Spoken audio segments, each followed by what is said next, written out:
Es una bendición ya, bueno, regresar aquí a las instalaciones del hotel. Estuvimos pasando 3 semanas en donde, bueno, pues gracias a Dios no se suspendieron los servicios, la iglesia estuvo abierta, comimos mucho los domingos que estuvimos juntos, celebramos el cumpleaños del pastor Mario y bueno, todavía hace 8 días disfrutamos unos tamalitos que nos hizo Manuelita y una rosca de reyes muy sabrosa. Entonces, bueno, pues a bajar los kilitos ahora, ¿verdad? Pero bueno, ya estamos de regreso. Tuvimos 3 estudios del libro de Génesis, en donde Dios habló a nuestras vidas de lo que se estaba celebrando en Navidad. Habló en cuanto a los retos que tiene para nosotros este año. Y hace 8 días, bueno, hablaba el Señor sobre lo importante que es saber que Dios nos libró de un juicio seguro, como lo hizo con Noé y su familia antes de traer el diluvio como una señal de juicio a la humanidad que en ese momento se encontraba llena de perversión. ¿Qué nos enseñó eso? Porque el juicio de Dios es seguro para aquellos que no han alcanzado la gracia de Dios, que tenemos tarea por delante, que Dios quiere ser en nosotros y ha decidido que nosotros seamos el instrumento que Él quiere usar para salvar vidas. De eso se trata el cristianismo, de nosotros saber que por su gracia hemos pasado de muerte a vida, pero también dice en el libro que hemos estado estudiando que Él preparó de antemano obras para que anduviésemos en ellas. Él preparó esas obras para usarnos, para que seamos una fuente de bendición. Y creo que es importante que, bueno, ya nos falta poco para terminar la carta de Pablo a los Efesios. Estamos a unas 3 prédicas de terminar con esta hermosa carta. Y quiero que me acompañe ahí a Efesios capítulo 6. Y quiero que leamos de los versículos 10 al 17. El tema de estos versículos es la guerra de Dios, la guerra del creyente. Y a partir del versículo 14, pues vemos que Dios nos equipa para esta guerra. Así que vamos a leer Efesios 6, versículos 10 al 17. Dice la santa palabra de Dios: por lo demás, hermanos míos, fortaleceos en el Señor y en el poder de su fuerza. Versículo 11: vestíos de toda la armadura de Dios para que podáis estar firmes contra las acechanzas del diablo. Porque no tenemos lucha contra sangre y carne, sino contra principados, contra potestades, contra los gobernadores de las tinieblas de este siglo, contra huestes espirituales de maldad en las regiones celestes. Por tanto, tomad toda la armadura de Dios para que podáis resistir en el día malo. Y habiendo acabado todo, estad firmes. Estad pues firmes, ceñidos vuestros lomos con la verdad, y vestidos con la coraza de justicia, y calzados los pies con el apresto del evangelio de la paz. Sobre todo, tomad el escudo de la fe, con que podáis apagar todos los dardos de fuego del maligno.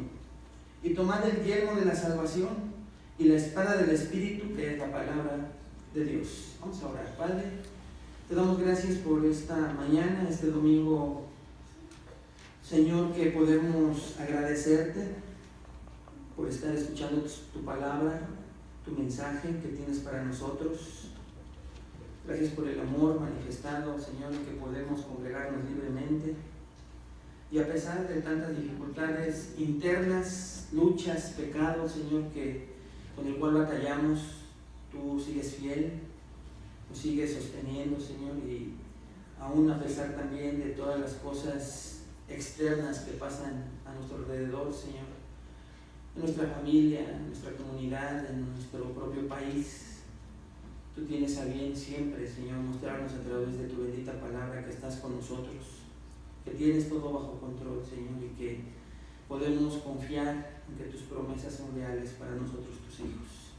Confiando en ese Dios todopoderoso que tenemos, acudimos a ti, Señor, para pedirte que puedas bendecir este tiempo, que nos des el entendimiento por tu Espíritu, para poder, Señor, entender primeramente tu palabra. Y que a la par de esto nos des la capacidad de poderla vivir, de poderla practicar, y que podamos ser congruentes, Señor, con lo que aprendemos y con lo que hacemos. Danos esa capacidad, Señor, ayúdanos, te lo pedimos en el nombre de Cristo Jesús. Amén. Entonces, hermanos, versículo 10 al versículo 14, en esos primeros versículos estudiamos que Pablo comienza con el tema, pues, de la guerra real espiritual que tiene todo creyente. Y les dice por lo demás, si usted nota, después que dice por lo demás, Pablo por primera vez en toda la carta le dice a los efesios, hermanos míos. Hermanos míos, es con lo que Pablo quiere empezar un nuevo tema, donde él se añade, donde él va a mostrarles a los efesios que él es parte del tema que va a abordar a continuación. Y lo que dice inmediatamente después de hermanos míos, usted permanece ahí en Efesios 6, versículo 10, él dice, fortaleceos en el Señor y en el poder de su fuerza. El tema que va a empezar a abordar Pablo en su carta a los Efesios es sumamente importante, pero él les da la base y les dice que hay que fortalecerse en el Señor y en el poder de su fuerza. Y ya estudiamos esa parte, y cuando estudiamos pues qué es, cuál es el poder y la fuerza de Dios, pues nuestra mente no alcanza a entender. Es tan enorme, tan incomprensible el poder de Dios, pero a ese poder incomprensible Pablo nos dice que nos refugiemos, que nos fortalezcamos en él. Entonces es una pequeña introducción para decirnos que la guerra en la que se encuentra cada creyente, esa guerra real que ahorita vamos a ver en los siguientes versículos, nosotros éramos enemigos de Dios, enemigos activos, yendo en contra de todo lo que se llamaba Dios, apabullando con teorías, con argumentos, todo lo que nos encontrábamos frente a nosotros, o de una manera pasiva, éramos enemigos de Dios. Yo no me meto, yo respeto sus religiones, no se metan conmigo, yo estoy tranquilo, es una persona que busca en la espiritualidad, en el yoga, en la psicología, etc. Pero no ataco, pero aún así nos dimos cuenta que eso es ser enemigo de Dios, porque no queremos saber nada de él. Pero Dios nos rescata, y entonces nos empezamos a dar cuenta que esa enemistad que teníamos con Dios ahora se convierte en una enemistad contra el enemigo de Dios. Dios tiene un enemigo, que es el diablo y todas sus huestes. Eso es algo real. Y entonces Dios nos dice, Pablo le dice a los efesios y Dios a nosotros, que lo que vamos a enfrentar lo tenemos que hacer no en nuestras fuerzas. Es una lucha espiritual y nosotros somos terrenales y carnales. Entonces no tenemos alguna ventaja, no tenemos los medios espirituales en nuestras fuerzas, en nuestra carne, para poder enfrentar esta batalla. Pero tenemos lo mejor, que es el poder y la fuerza incomprensibles de Dios. Entonces es muy importante recordarlo. Versículo 11, vean conmigo, dice, vestíos de toda la armadura de Dios. Y entonces Pablo comienza a decirles cómo van a enfrentar esa batalla, o de dónde viene o va a surgir el ser fortalecidos en el poder y fuerza de Dios. Y les da un verbo, vístanse, y les dice, y Dios no se equivoca al añadir de toda la armadura de Dios. Y les dice, ¿para qué? Vean lo que sigue ahí en el versículo 11, para que podáis estar firmes. Hasta ahí le vamos a dejar. Y vimos que estar firmes literalmente se puede traducir para estar de pie en la lucha, en la guerra, y que nosotros, con todo lo que ya nos ha venido diciendo a partir del capítulo 4, de la manera en que debemos vivir como hijos de Dios y como cristianos, no se convierta en un doble mensaje para la gente que no conoce aún a Cristo, y que lo que sabemos que somos en Él y por Él, capítulo 1, 2 y 3, que aprendimos todo eso, quiénes somos en Cristo, qué poseemos en Cristo, por qué hemos sido bendecidos con toda bendición espiritual, y qué nos diferencia de alguien que no ha sido salvo, de que alguien que no ha sido elegido, de alguien que no ha sido adoptado hijo. Vimos en 3 capítulos hermosos todo lo que somos y poseemos en Cristo. Pero en el capítulo 4, Pablo les dice a los efesios que deben de vivir a la luz de lo que hoy saben, de quiénes son y qué poseen en Cristo. Y entonces son ruegos del apóstol Pablo a vivir una vida congruente.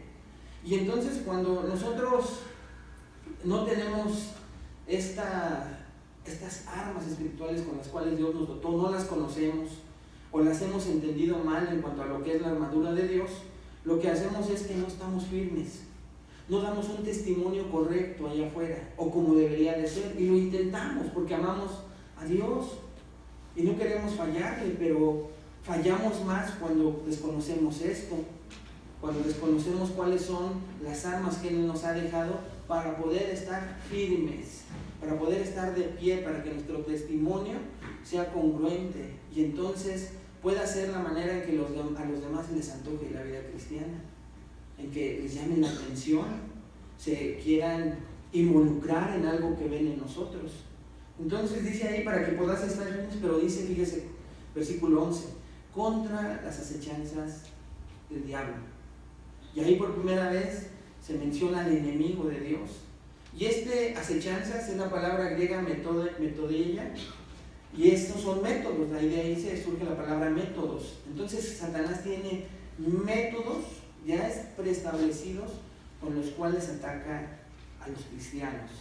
Los cristianos ahora, de ser sus aliados, se convierten en sus enemigos número 1. Así de encarnizada está la lucha y se convierte cuando Dios nos salva. Estas acechanzas del diablo también nos enseña el versículo 12, que vemos a continuación, que nuestra lucha, dice el versículo 12, porque no tenemos lucha contra sangre y carne, sino contra principados, contra potestades, contra los gobernadores de las tinieblas de este siglo, contra huestes espirituales de maldad en las regiones celestes. Entonces el diablo, como dice aquí, no viene solo, sino viene con una gran parte de millones de ángeles que se fueron con él en el momento de la caída de Satanás. Y bueno, aquí nos nombra ciertos niveles, no los pudimos estudiar a profundidad, pero sí vimos que es una situación real. Entonces Satanás, no siendo omnipresente, no puede atacar a una persona o a 3 personas a la vez, sino a una sola. Pero no necesita ser omnipresente si tiene millones de demonios por todo el mundo. Esto es real y parece de un cuento, pero la Biblia, que es la palabra de Dios y es la verdad única que puede haber, nos enseña esta realidad, esta batalla. Y como nosotros dice, porque no tenemos lucha contra sangre y carne, tenemos que volver a entender que nosotros no podemos caer en el error de entender claramente lo que dice ahí y poder nosotros enfrentar esta batalla con recursos equivocados. ¿Cuáles serían esos recursos equivocados de enfrentar esta batalla? Pues lo que vemos en algunos lugares donde se ata al diablo, donde se decreta, donde se le ofende, donde se hace una guerra espiritual en las fuerzas del propio hombre. Pero aquí dice que no tenemos lucha contra sangre y carne como para poderlo hacer de esa manera. Y aparte, en el versículo 10 ya nos dijo cómo enfrentar la batalla, que es en el Señor y en el poder de su fuerza, no en nuestro poder, no en nuestra fuerza. Pero si no entendemos eso, no sé ustedes, yo vengo de un círculo de cristianismo en donde sí hacía todo ese tipo de cosas, sí enfrentaba, sí decretaba. Vi en otros lugares donde espiritualmente decían, pues dicen que Jesús ya le pisó la cabeza al diablo, pues yo también se la piso. Y entonces espiritualmente y con mímica, en cantos y todo, está uno pisoteando la cabeza al diablo. Y otras cosas que por falta de tiempo ya no le cuento, pero a lo mejor alguno lo vivió. Pero aquí dice, nuestra lucha no es contra carne y sangre. Y la manera de enfrentarla es en el poder y la fuerza de Dios. Y con la armadura de Dios, con la cual Él nos provee. Esa es la manera correcta. No tenemos por qué estar haciendo cosas que no vienen en la palabra. Entonces, Si nos vamos al versículo 14, ahí es donde ya podemos empezar a ver cuál es esta armadura. Fíjense lo que dice el versículo 14 de Efesios 6. Estad pues firmes. Y ya vimos cuál es la primer pieza de esta armadura con la cual Dios nos dota. Dice, ceñidos vuestros lomos con la verdad. Y ya vimos que ese ceñidos con la verdad lo que significa es ceñidos con un compromiso. Si lo recuerda, vimos que el ceñirse era recoger los vestidos que tanto los romanos por su ropa, esas túnicas largas, tanto romanos como judíos, tenían. Pero al momento de enfrentar la batalla, al momento de realizar incluso ya no una batalla en una guerra, sino sus actividades, por ejemplo, correr, por ejemplo, hacer trabajo físico, tenían que recogerse esa túnica y eso es ceñirse, amarrarse, ajustarse, fajarse, lo que les estorbaba para poder realizar sus actividades de una manera libre. Y esa es la parte que Pablo les enseña a los efesios y que Dios nos enseñó a nosotros. Y dice que hay que ceñirnos ¿con qué? Con la verdad. En griego es aletheia. Y primordialmente lo que dijimos, que Pablo tiene en mente que esa verdad es la veracidad o una actitud de estar listos.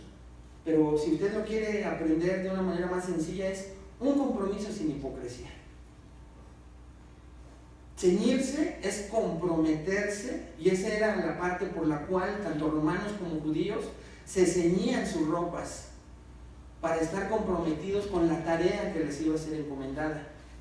Entonces, un soldado romano, después de pararse de la cama, lo que tenía que hacer era ceñirse para estar listo, porque no sabían si en cualquier momento venía un enemigo, y el soldado romano tenía que estar listo, comprometido con ceñirse sus lomos con la verdad.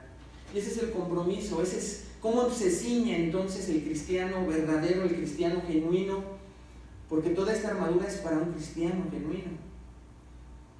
Alguien que no es cristiano no puede ponerse usar estas piezas de esta armadura. Pero aquí dice que, ¿cuál es la verdad entonces? ¿Con qué yo me quiero comprometer?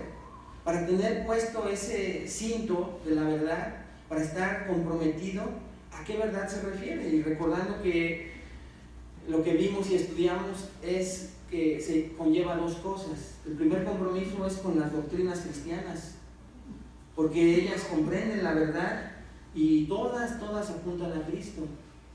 Entonces, comprometido con la lectura de la palabra, comprometido con estar expuesto a la verdad.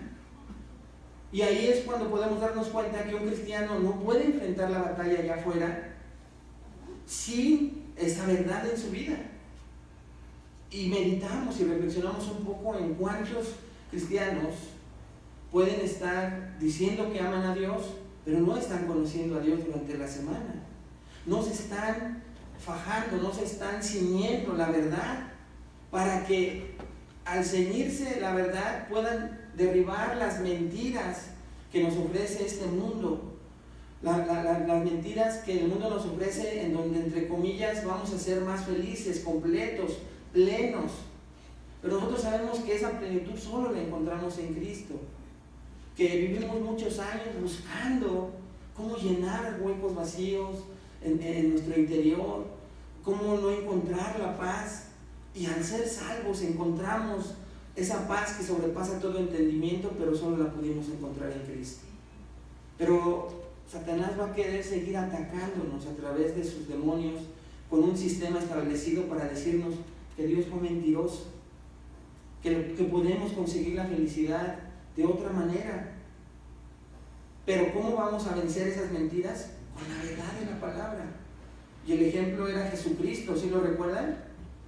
Jesucristo, al ser tentado por Satanás en el desierto, las 3 tentaciones las venció con la palabra de Dios, citando las 3 veces la Biblia. Y es el ejemplo que nos dejó nuestro Salvador. Fue lo contrario a lo que hizo Adán y Eva cuando fueron tentados con la serpiente. No contestaron con la palabra, y Dios había tenido comunión con ellos. tenían una comunión íntima, caminaban con Dios, dice Génesis, y contestaron con sus emociones, con lo que sus ojos les dictaban, sus deseos, sentimientos, sus anhelos. Dice que el fruto fue agradable a los ojos de Eva y tomó de él. Entonces, no solamente hay que estar comprometido con la verdad de la palabra, sino escuche esto también con la veracidad y honestidad de nuestro cristianismo. Nosotros corremos el riesgo de jactarnos de una sana doctrina, y escuche esto, vamos a ser aún más responsables delante de Dios por la hipocresía en la que podemos vivir. Porque podemos decir, qué bendición es que Dios nos haya llevado a una sana doctrina donde conocemos, o los que ya han estado toda su vida en una sana doctrina, que así lo quieren ver, tenemos un doble compromiso. Porque se supone que al tener un compromiso con esa verdad, nuestra vida debería de ir creciendo, deberíamos ir madurando, deberíamos de ser cada vez más congruentes con lo que conocemos de Dios. Y a veces juzgamos a otras denominaciones, a hermanos que vienen de círculos pentecostales, carismáticos, y vemos su inconstancia, vemos las locuras que hacen, vemos tanta cosa que hacen en sus iglesias, pero muchas veces esa gente está más comprometida que los que tienen sana doctrina. Entonces, hermanos, escuchen esto, la sana doctrina, sin el compromiso de yo ser veraz y honesto, me puede llevar a correr el peligro de ser un hipócrita. Y el cristiano hipócrita no sirve para nada. El cristiano hipócrita no sirve para nada. ¿Cómo vamos a ceñir entonces? ¿Cómo nos vamos a defender? Primero, estar listos y comprometidos con la verdad. Y aquí hago un paréntesis para volverte a preguntar si este año comenzaste teniendo una disciplina leyendo tu palabra diariamente. ¿Estás ciñendo tus lomos? ¿Estás recogiendo lo que estorba de las vestiduras que antes teníamos de este mundo y las estás recogiendo con la verdad de la palabra de Dios? ¿Te estás esforzando por caminar a la luz de esas verdades? Corremos el riesgo de no hacerlo, y al no hacerlo, caer en hipocresía. Y al caer en hipocresía, manchar el nombre de Cristo, el cristianismo y tu iglesia misma. Lucas 12, 35 al 38 nos recuerda algo de esto. Fíjense lo que dice. Jesús ilustró esta actitud con la disposición del siervo vigilante que estudiamos ahí en Lucas 12, 35 al 38. Y comienza con la misma frase, véanlo usted, versículo 35. Dice, estén ceñidos. ¿Qué dice? Que estén ceñidos vuestros lomos, listos para cuando llegue el Señor. Vean lo que dice la historia. Y vuestras lámparas encendidas. Y vosotros sed semejantes a hombres que aguardan a que su Señor regrese de las bodas, para que cuando llegue y llame le abran enseguida. Bienaventurados aquellos siervos a los cuales su Señor cuando venga halle velando. Bienaventurados, 1000 veces felices. De cierto os digo que se ceñirá y hará que se sienten a la mesa y vendrá a servirles. Y aunque venga la segunda vigilia y aunque venga la tercera vigilia, si los hallare así, bienaventurados son aquellos siervos. Bienaventurado cada uno de nosotros que tiene la actitud y esa primer pieza de la armadura de Dios con la cual vamos a enfrentar la batalla puesta. Entonces vuelve la pregunta a ti, hermano. ¿Estás ceñido con los lomos de la verdad de la palabra? ¿Estás leyendo la palabra? ¿Estás viviendo a la luz de esa palabra, luchando por vivir a la luz de esa palabra? La segunda pieza también ya la estudiamos, es la coraza de justicia, versículo 14 del capítulo 6 de Efesios. Dice inmediatamente el versículo 14, y vestidos con la coraza de justicia. Decíamos que las tres primeras piezas siempre nos enseñan un verbo previo. Y estos verbos son verbos en griego, son participios aoristos medios, que ya hemos estado repitiendo constantemente, que son muy importantes gramaticalmente hablando, entender para poderlo vivir. Y esta parte de ser participios medios participios aoristos en una voz media, nos hace entender que nosotros tenemos que realizar una acción y que de esa acción vamos a ser beneficiados. La voz media, en la gramática española, como en la griega en aquellos tiempos, indica que el sujeto realiza la acción y él mismo recibe los efectos de la acción. Entonces, al vestirnos, hermanos, de esta armadura, vamos a recibir el beneficio de verdaderamente ponernos. La voz activa, el sujeto realiza la acción. La voz pasiva, el sujeto recibe la acción. Pero la voz media, muy importante, el sujeto realiza y recibe la acción. Con lo cual Dios, en esta idea de vestirnos con toda la armadura de Dios, nos está diciendo, ustedes tienen que hacer algo. Y ya lo primero es, cíñanse, o sea, expónganse a la palabra de Dios. Y van a ser beneficiados con el leer la palabra de Dios. Y ahora dice, vestidos con la coraza de justicia, pónganse, vístanse la coraza. Este verbo para coraza es la palabra, toraca, o de la palabra griega tórax, lo que indica que es la pieza que, escuche esto, cubre los órganos vitales, o cubría en ese tiempo los órganos vitales del soldado romano. Pero esos órganos vitales, lo que enseñaban en el pensamiento judío era que eran, número uno, el corazón, y el corazón era la mente, los pensamientos. Y los órganos vitales eran los intestinos, el hígado, los riñones, los intestinos, ¿verdad? Y cualquier zona dañada era muy probable, con lo que no había médicamente en esos tiempos, era que un soldado herido en esos órganos vitales iba a morir. Pero las entrañas reflejaban, hermanos, para el pensamiento judío, si usted lo recuerda, ¿qué reflejaban? Sentimientos y emociones. Hoy mismo sigue pasando.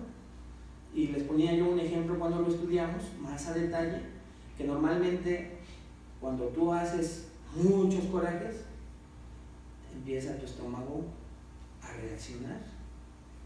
Cuando tú tienes miedo, el estómago empieza a reaccionar. Por eso es que muchas de las enfermedades famosas que terminan en itis es por las emociones y los sentimientos de una persona. Normalmente, generalmente, no siempre, ¿verdad? No generalizamos. Pero los judíos lo sabían desde hace más de 2000 años. Más tiempo. Y entonces, lo que Pablo quiere enseñarles es que los cristianos deben cubrir esas zonas vitales para el cristiano. La mente, que es el campo de batalla del enemigo, que es donde van a venir las mentiras, donde va a querer tentarte, donde va a querer probarte, atacarte, y también las emociones y los sentimientos. Pero dice, cubran con la coraza, y esta coraza, en comparación o diferencia a la coraza que los soldados romanos tenían, ya sea de cuero o de metal, nuestra coraza o la coraza del cristiano es de justicia. Muy importante, porque necesitamos saber entonces qué es justicia. ¿Está de acuerdo? ¿Qué es esa justicia? Y decíamos que en la Biblia y en todos los aspectos de la teología cristiana hay tres tipos de justicia, y los estudiamos. La primera es la justicia personal. Hay algunas personas que creen que están bien simplemente porque son personas buenas.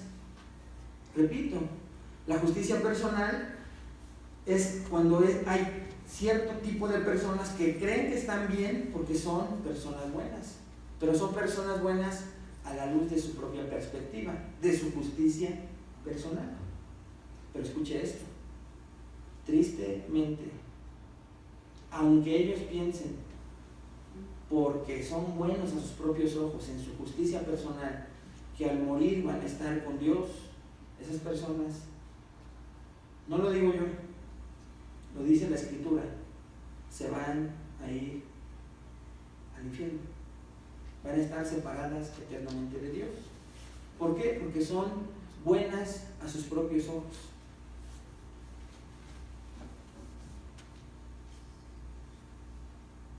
Hay algunas personas que dicen, bueno, mi propia justicia será suficiente para prevenir que yo sea condenado algún día. Su justicia propia dice eso.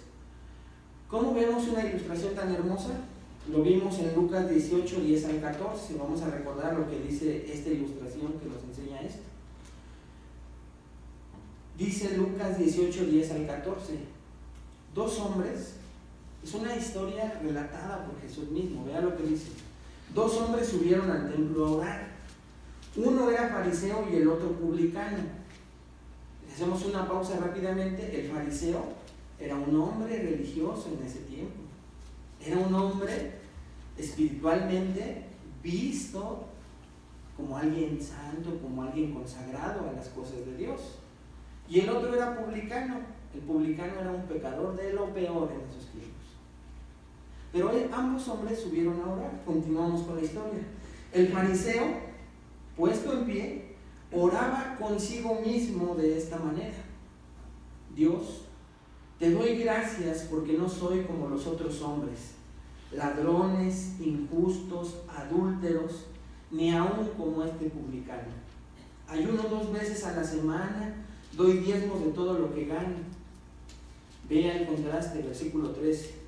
Mas el publicano, estando lejos, no quería ni aún alzar los ojos al cielo, sino que se golpeaba el pecho diciendo: Dios, sé propicio a mí pecador. Os digo que éste descendió a su casa justificado antes que el otro. Porque cualquiera que se enaltece será humillado, y el que se humilla será enaltecido. Palabras de Jesús. Pero vea la frase: el publicano, el que se consideraba pecador, el que, contrario al fariseo que en su justicia propia decía todo lo que hacía y todo lo que no hacía, y se comparaba con el que reconocía y estando lejos y ni aún sus ojos levantaba, dice ahí la diferencia. El segundo regresó justificado. La palabra justificación, ¿ya la vio? Regresó justificado a casa. Entonces la coraza que Pablo nos enseñó a ponernos no es la justicia propia. La justicia propia estorba a que nosotros consideremos, aún siendo cristianos, que no estamos tan mal, que en comparación con otros cristianos estoy bien. Que quién son los cristianos o quiénes son los líderes, quién es el pastor para juzgarme a mí. Y entonces mi justicia personal no solo me hace verme bueno, sino defenderme cuando me quieren hacer notar alguna falta. Mi justicia personal estorba. Tenemos que tener la actitud de vernos en la única cosa que dejó Dios en esta tierra, que es la justicia perfecta y que es la palabra de Dios, y al único justo que ha caminado sobre la tierra, que es Jesucristo, nuestro Señor. Hay otro tipo de justicia, que es la justicia imputada. Es la justificación personal. Entonces no es la coraza con la que tenemos que ponernos, sino la que necesitamos es la justicia que Cristo puso en nosotros. Por eso es imputada, porque Cristo la puso en nosotros. El mejor ejemplo para entender qué es esta justicia imputada es Filipenses 3, versículos del 4 al 9, otra historia. Estamos resumiendo, ya lo vimos, pero quiero que nos empapemos para que retomemos la idea de cómo salir este domingo renovando nuestro entendimiento para vestirnos con la armadura de Dios y permanecer de pie en la batalla. Que escuche, más tardecito tal vez ya tenga usted que enfrentar con tentaciones, pruebas. Y hoy nos vamos a ir con 3 piezas de esta hermosa armadura que Dios nos dotó para usarla, hermano. para usarla, porque Dios ya nos está enseñando. Entonces vea, esta justicia imputada está ahí en Filipenses 3, versículos 4 al 9. Es Pablo hablando, el apóstol Pablo. Y fíjese lo que dice Pablo, viendo el contraste de la justificación personal que él sabía podía usar, que él podía presumir de usar esa justicia personal, pero dice al final algo impresionante. Véanlo conmigo. Dice Pablo, aunque yo tengo también de qué confiar en la carne, o sea, dice, yo puedo hablar de mi justicia personal y tengo elementos, yo podía confiar en debatirles que soy bueno, perfecto, vean sus credenciales. Dice el apóstol Pablo, si alguno piensa que tiene de qué confiar en la carne, yo más. Y ahí podemos pensar que Pablo está siendo soberbio. Ahí va Pablito a presumir su justicia personal. Pero no, hermanos. Pero dice, circuncidado el 8º día. Esto tenía una implicación muy importante para un judío. Del linaje de Israel, de la tribu de Benjamín, hebreo de hebreos. En cuanto a la ley, fariseo. En cuanto a serlo, perseguidor de la iglesia. En cuanto a la justicia que es la ley, irreprensible. ¿Tenía cartas de justicia personal? Muchas. ¿Tenía de qué presumir de sí mismo? Ahí está. ¿Quieren presumirme? Dice Pablo. Vean mis credenciales. Pero vean lo que dice el versículo 7, hermano. Pero cuantas cosas eran para mi ganancia, las he estimado como pérdida por amor de Cristo. No me importan todas esas credenciales, no me importa todo lo que yo tenía, si hoy tengo a Cristo, las tengo como basura, como pérdida, dice Pablo. ¿Pero por qué? Por amor de Cristo.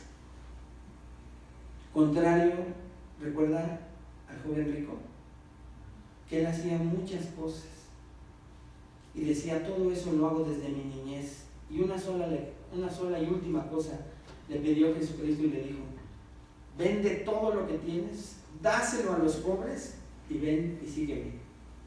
Y ahí fue, como dicen coloquialmente, donde la puerca torció el rabo, porque dicen que se dio la espalda y se fue triste.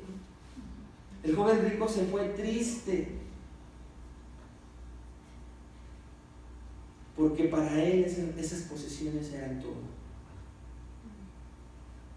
Conforme a su propia justicia personal, sin eso él no era nada.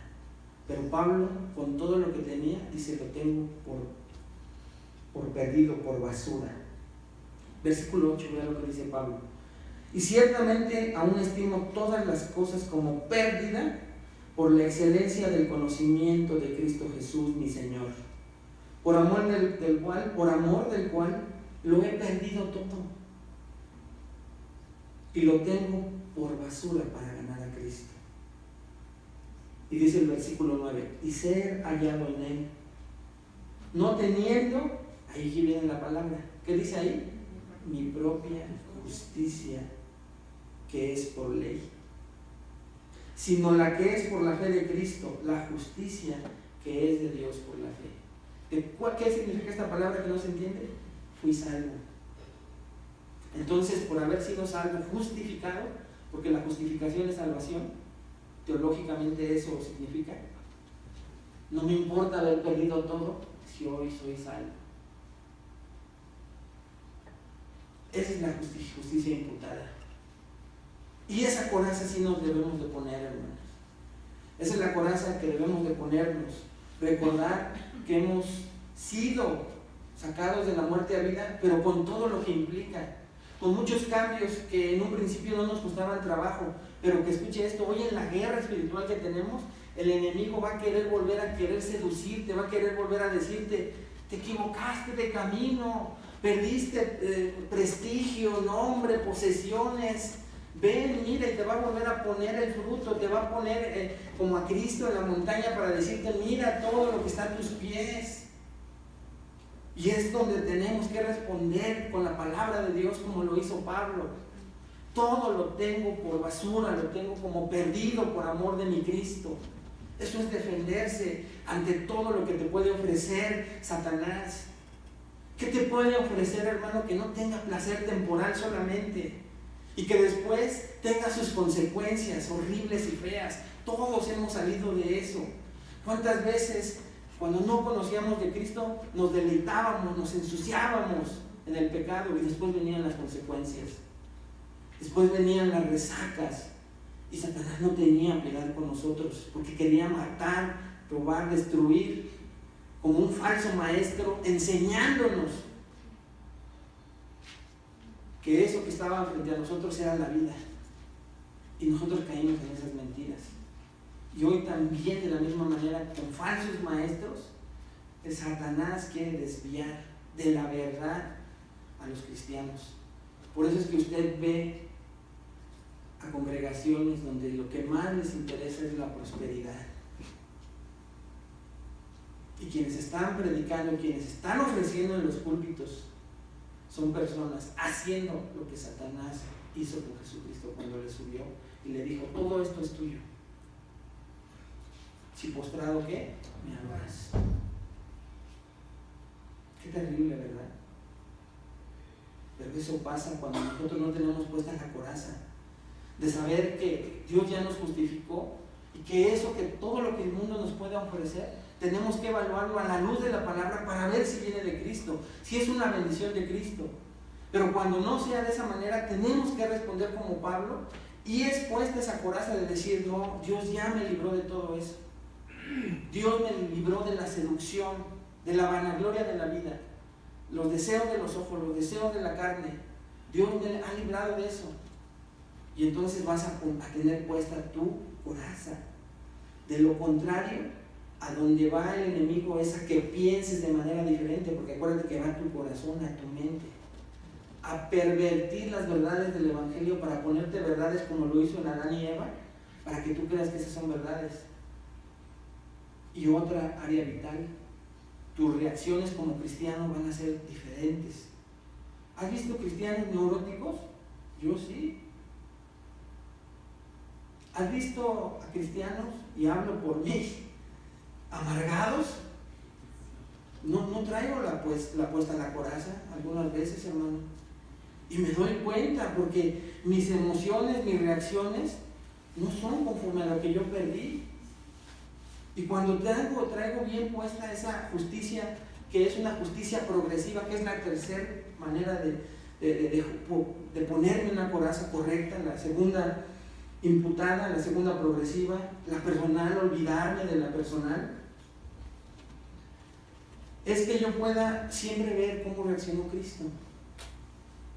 Pero para ver cómo reaccionó Cristo, tengo que abrir mi Biblia diariamente y tengo que ver lo que Dios me quiere mostrar que Cristo así reaccionaba, y que la palabra de Dios infunda el poder en mí para poder yo entender que Dios me da esa palabra para mí y para poder vivirla. Y tal vez diga así, como a ti no te ha tocado leer, si te pegan en la mejilla derecha, pon también la otra, y luego tener que practicarlo, pues no entendiste. Entonces, cuando viene la cachetada, usas tu justicia propia para tú responder conforme a tu justicia y no conforme a la palabra. Pero si está puesta la coraza, venga la otra. Si no está puesta la coraza, entonces tú vas a pegar, vas a contestar, pero no has entendido la justicia imputada por Cristo en tu vida. Y entonces, en lugar de estar firme y estar de pie, pues van a ver caídos con un mal testimonio. ¿Y eso que es cristiana? ¿Sí? Hubieras visto cómo le pegó a aquella.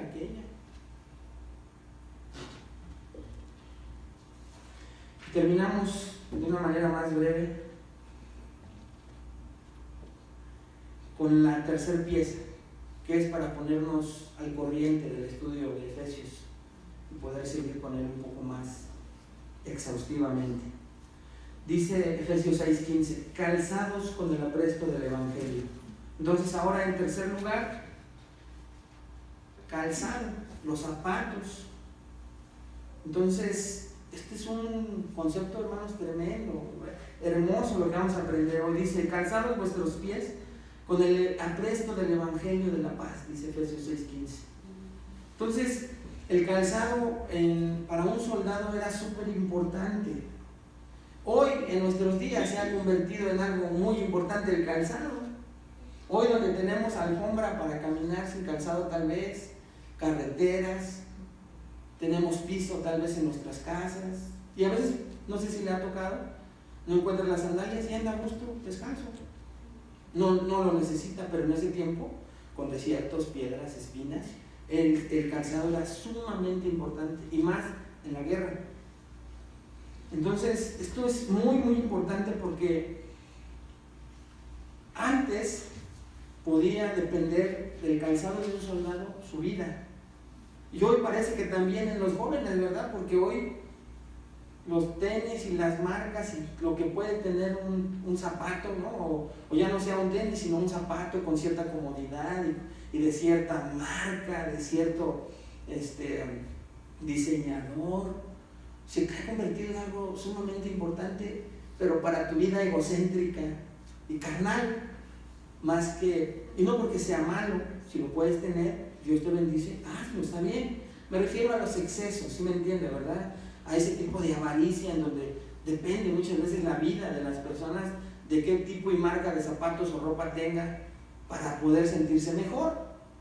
Entonces, pero en ese tiempo el calzado era sumamente importante. Entonces, si usted ha visto las figuras en internet, lo puede hacer esta semana, va a poder ver y encontrar, como dicen los jóvenes, si googlea, ¿sí se dice así? Si googlea, la imagen de lo que era un calzado para un soldado romano. Se llamaba caliga, la sandalia o bota, y esta caliga era de cuero y la suela era de un cuero muy grueso, y después las cintas tenían la longitud para sujetar el tobillo, porque en el tobillo es donde se podía tener la fuerza para poder estar firme en la batalla. Los soldados romanos, hermanos, o los soldados en ese tiempo, podían luchar sin un brazo, y usted veía, y dicen los historiadores como Josefo, que un soldado sin un brazo seguía atacando. ¿Por qué? Porque estaba firme, y ahorita le voy a decir por qué, que tenía la caliga. Podían estar heridos de ciertas partes vitales, pero al estar de pie podía seguir atacando y matando todavía a algunos otros enemigos, porque la caliga no solamente era esa parte firme, sino que en la parte de la suela tenía literalmente clavos y metales picudos para que se pudiera sostener más firmemente sobre el piso, como utilizan los futbolistas o algunos otros deportistas. Si usted ve el calzado deportivo, los mismos futbolistas de soccer, lo que ponen son tachones, ¿no? Les dicen algunos tacos de diferentes metales, pero es para que se puedan adherir a la superficie del pasto. Alguna vez yo intenté entrar con tenis de suela lisa, y lo primero, al minuto, al segundo, a los 30 segundos, hermano, ¡pum!, me resbalé en el pasto y me puse un buen golpe. ¿Por qué? Porque la superficie necesita el agarre. Los golfistas tienen otro tipo de calzado, los beisbolistas tienen otro tipo de calzado, pero en ese tiempo las caligas eran unas sandalias entonces de cuero que tenían clavos literalmente para agarrarse en la tierra y estar lo más firme posible en el momento de la batalla.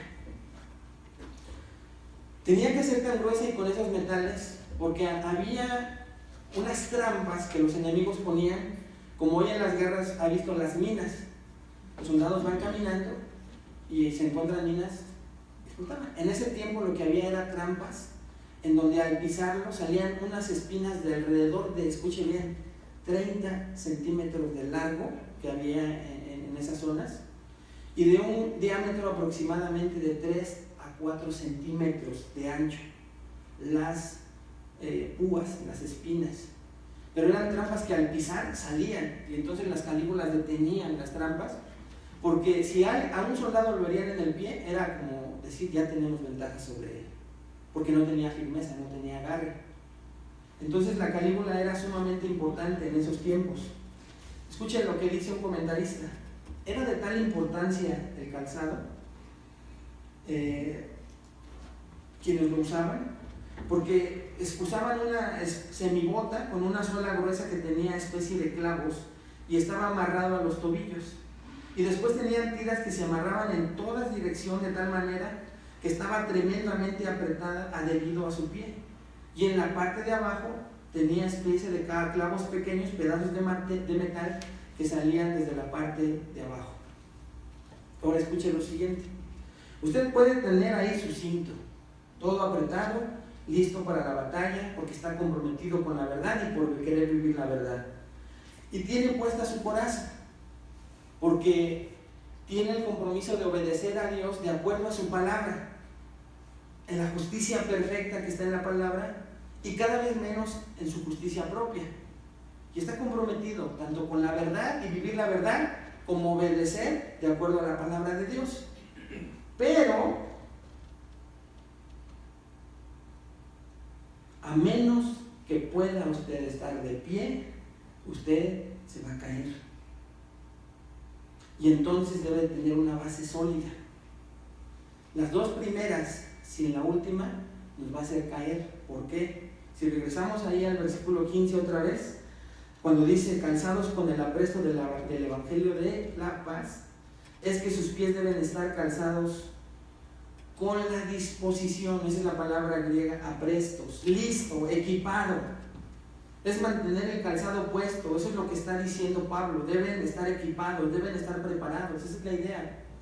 Y ya Pablo se lo había dicho a Tito, ahí en Tito 3:1, si va conmigo lo lee, dice Pablo a Tito, recuérdales que se sujeten a los gobernantes y autoridades, que obedezcan, que estén, ahí está la misma palabra, pero bien, mejor traducida, dispuestos a toda buena obra. Esa es la palabra, la misma palabra que se utiliza con apresto. En griego es la misma palabra, dispuestos a estar firmes, con el calzado puesto. Pero ese calzado es, ¿qué? El Evangelio de la paz. Y esto es muy importante aprenderlo esta mañana. Déjenme ver cómo voy con tiempo, ya, ok, vamos con tiempo. ¿Qué es el Evangelio de la paz? Es muy importante, porque si usted, eso no lo va a ver en la pantalla, Isaías 52:7, dice Isaías, cuán hermosos son los pies de los que predican el Evangelio de la paz. Cuán hermosos son los pies y traen las buenas nuevas de cosas buenas. Cuán hermosos son los pies de los que predican el Evangelio de la paz. Usted ve esa frase ahí, el Evangelio de la paz. Y Pablo también la menciona en Romanos 10:15, cuando dice, ¿cómo irán sin un predicador? Yo estoy parafraseando en otra versión. ¿Y cómo predicará alguien a menos que sea enviado? Y entonces, por lo tanto, cuán hermosos son los pies de aquellos que salen y predican el Evangelio de la paz.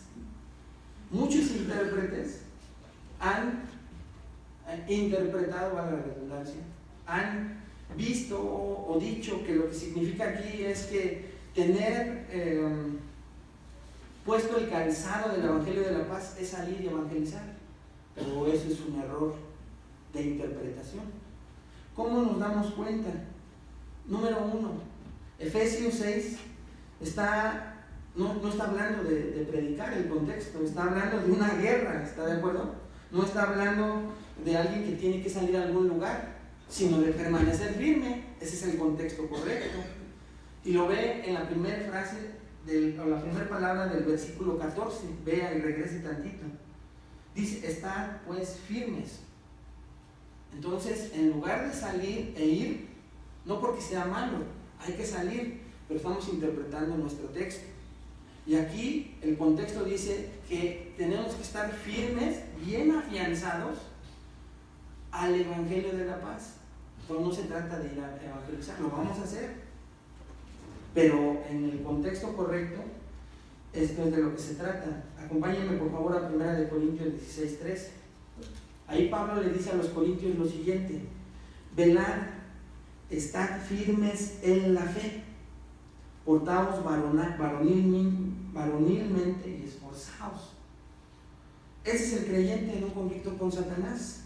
Entonces Pablo dice, Debido a que nuestros pies tienen puestos o están calzados con las buenas nuevas de la paz, estamos de pie. No nos deslizamos, no nos resbalamos, no nos caemos cuando estamos bajo un ataque de Satanás. Entonces, más que ir a predicar y con esto resistir al diablo, combatir al diablo, no. Aquí lo que se trata es entender que hay que estar firmes, dispuestos con esa firmeza, y ahora sí con el Evangelio de la Paz. ¿Qué es el Evangelio de la Paz? Bueno, Evangelio, ¿qué significa? Buenas noticias, ¿verdad? Buenas nuevas. Y eirene, pues es la palabra en griega paz. ¿Cuáles son las buenas noticias de paz? Lo podemos entender en la misma palabra. Vea conmigo Romanos 5 del 6 al 10. Fíjese lo que dice Pablo a los romanos. Porque Cristo, ¿quién dice ahí, hermanos? Cristo, cuando aún éramos débiles, subraye, cuando éramos débiles, a su tiempo murió por los impíos, subraye, impíos. Ciertamente apenas morirá alguno por un justo, con todo pudiera ser que alguno osara morir por el bueno. Versículo 8. Mas Dios muestra su amor para con nosotros en que siendo aún pecadores, subraye, siendo pecadores, Cristo murió por nosotros. Pues mucho más, versículo 9, estando ya justificados en su sangre, por él seremos salvos de la ira, subraye, salvos de la ira. Porque siendo enemigos, subraye, siendo enemigos, fuimos reconciliados con Dios por la muerte de su Hijo. Mucho más, estando reconciliados, seremos salvos por su vida. Impresionante, impresionante pasaje. Entonces nosotros éramos débiles, impíos, no éramos buenos, éramos pecadores, éramos objeto de la ira de Dios, porque dice que fuimos salvos de su ira, éramos enemigos de Dios, y no lo digo yo, no lo dice un hombre, no lo dice una doctrina, lo dice la Biblia. De hecho, si usted recuerda los estudios de Efesios 2, versículo 1, dice que Él nos dio vida cuando estábamos muertos en nuestros delitos y pecados, y después toda la descripción de esa muerte espiritual. Pero lo importante es el versículo 10, dice, porque si siendo enemigos fuimos ¿qué? Reconciliados con Dios por la muerte de su Hijo, mucho más, estando reconciliados seremos salvos por su vida. MacArthur dice lo siguiente para que entendamos un poquito más. Resumiendo todos estos versículos, este tipo de hombre, versículo 10, sí, cuando éramos enemigos, ese es el resumen. Usted toma a un hombre que es débil, no justo, pecaminoso, no salvo, ¿y qué es lo que tiene usted? Un enemigo de Dios, quien es el objeto del juicio de Dios. Dios y el hombre, escuche esto, dice MacArthur, están en dos lados diferentes. Nunca permita que alguien lo convenza de que Dios es el Padre de todo el mundo, que Dios ama y tolera a todo el mundo y que todo el mundo está en la familia de Dios. Fin de la cita. Y nosotros lo vimos la semana pasada. El hombre que tiene todas estas características, que es enemigo de Dios, es impío, es pecador, es objeto de la ira de Dios, y esa ira, hermano, seguramente trae un juicio. Y dice MacArthur, nunca permita que alguien lo convenza de que Dios es el Padre de todo el mundo, que Dios ama y tolera a todo el mundo y que todo el mundo está en la familia de Dios. Pero muchas veces incluso nosotros como cristianos queremos argumentar eso cuando pecamos. Usted hoy ve a muchos cristianos con la sana doctrina de que la salvación no se pierde, y eso les da derecho a pecar como quieren, entre comillas, porque esos no son cristianos. Y hay muchos hoy en la actualidad aprovechándose del amor de Dios, abrazando el amor de Dios, incluso diciendo que salieron de un círculo carismático para no pensar de esa manera, pero que como su salvación es segura, pueden vivir como quieran. Eso no es cierto, no es bíblico. Es una mentira. Pero el cristiano verdadero, hermanos, entonces lo que entiende cuando entendemos todos, y hoy es lo que quiere Dios. ¿Qué significa la frase del Evangelio de la Paz? significa que usted y yo fuimos reconciliados con Dios. Tenemos paz. Siendo enemigos, ahora estamos de su lado. Y entonces ahora, completando la idea del calzado del Evangelio de la paz, ¿qué nos va a mantener firmes cuando venga un ataque, cuando venga una tentación, cuando venga una prueba? ¿Qué es lo que nos va a mantener libres, hermanos? Nos va a mantener libres el hecho de que sepamos que somos del equipo de Dios, que Dios está de nuestro lado. Eso es lo que va a hacer que estemos firmes, que tenemos paz con Dios, que no tenemos por qué romper esa paz con nuestro pecado, que no tenemos que decirle a eso que nos ofrece Satanás, que nos ofrece el mundo, que es agradable a nuestra carne. La única manera en que podemos estar firmes es recordar que fuimos en algún momento reconciliados con Dios por su muerte, por la preciosa sangre de su Hijo. Y aquí es donde muchos no tenemos que conformarnos. ¿A qué me refiero con esto? Muchos agradecemos a Dios por lo que experimentamos el día en que Él nos salvó y empezamos a sentirnos libres de la carga de nuestros pecados.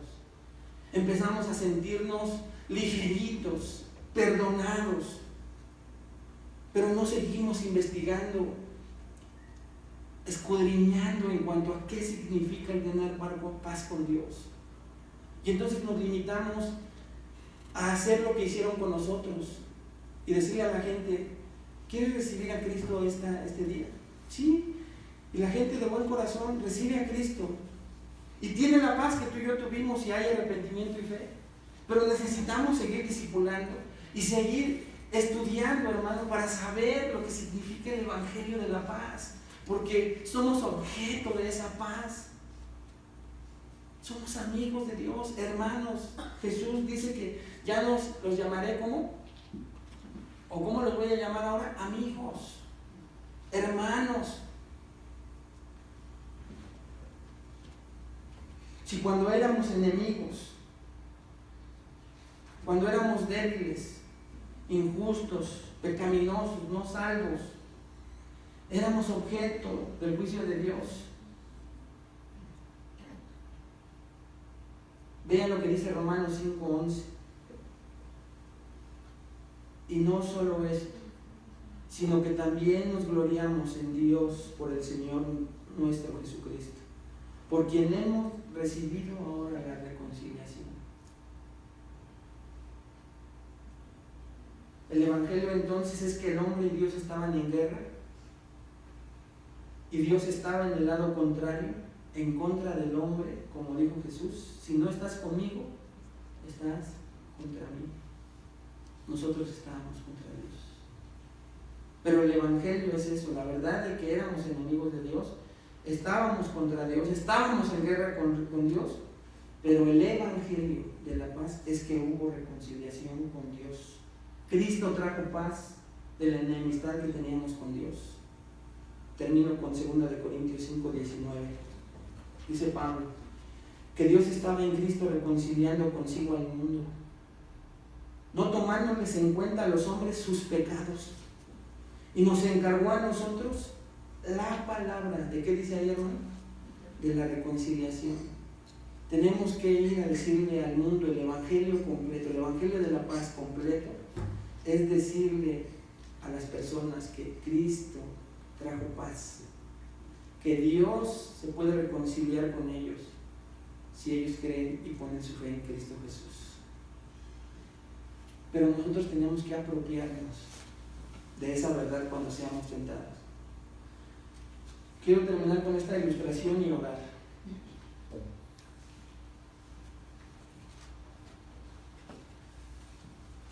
¿Usted ha tenido alguna relación cercana que ha sido muy importante para usted?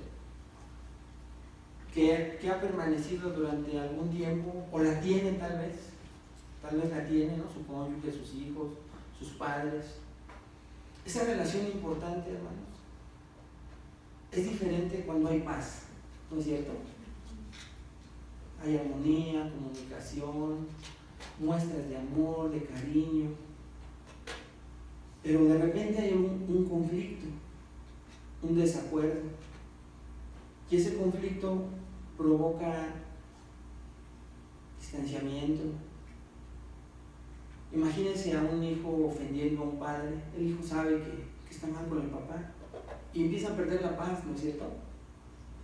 Nosotros nos enojamos con alguien amado y no estamos en paz.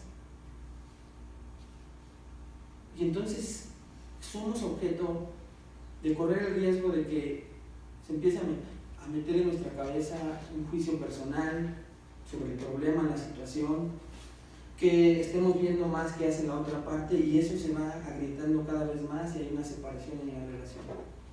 La paz que en algún momento hubo no existe. Pero dice el Señor Jesucristo: la paz os dejo, mi paz les doy. Mi paz no es como la paz que ofrece este mundo. La paz que Dios nos ofreció es para siempre. Y nosotros, hermanos, cuando no estamos firmes con ese calzado, con esos clavos bien afirmados, a que hemos sido objetos de recibir esa paz para con nuestro papá, entonces muchas veces nos vamos del otro lado, siendo hijos, y le creemos al mundo, le creemos a las personas. Es más importante lo que el mundo nos ofrece, más valioso para nosotros ese objeto, esa persona. Y eso impide que quebrantemos la paz que Dios ya nos dio a través de Cristo. Y tal vez hoy tengamos que reflexionar para reconocer que si no estamos estudiando, recordando la paz de la que somos objetos, y que esa paz costó la sangre de su propio Hijo, no vamos a estar afianzados. Pero hermano, cuando tú profundizas en esta paz que nos fue ofrecida y de la cual somos objetos, vamos a poder decirle al diablo, a sus tentaciones, a sus demonios: no, gracias, yo no quiero romper la paz que ya ganó Cristo en la cruz y con la cual yo hoy puedo decir: Abba, Padre. Y entonces usamos la misma palabra para defendernos y abrazar la paz y no romperla por ningún motivo. De lo contrario, con el primero que quebrantamos esa paz es con Dios, y después con quien nos rodean, seguramente. Pidámosle a Dios nos ayude a afianzarnos y profundizar en la verdad del objeto de la reconciliación y paz que tenemos. Si no eres hijo de Dios, no saliendo de aquí tal vez, al rato se te va a olvidar y vas a seguir haciendo lo que tú quieres, porque no tienes a tu papá Dios. Sin embargo, Jesús le dijo a los fariseos: ustedes tienen otro papá y hacen las obras de su papá, y vas a salir a hacer esas obras.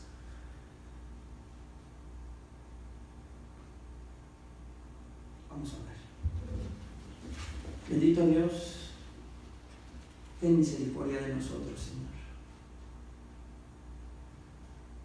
Padre, hoy que hemos entendido la importancia que tenía el calzado en la guerra para un soldado, Señor, en esos tiempos de Pablo, cómo dependía su propia vida el estar afianzado al terreno con ese calzado especial.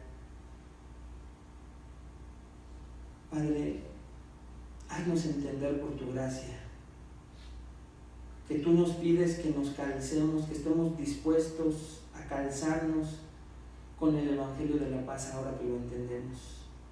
¿Qué es ese Evangelio? Que éramos tus enemigos, que éramos pecadores, impíos, que hacíamos la guerra, Señor, contra ti, pero que gracias a Cristo Jesús hemos sido reconciliados contigo. Gracias, Señor Jesús, por ofrecernos esa paz que sobrepasa todo entendimiento ahora que podemos tenerla para con nuestro Dios, nuestro Salvador, nuestro Creador.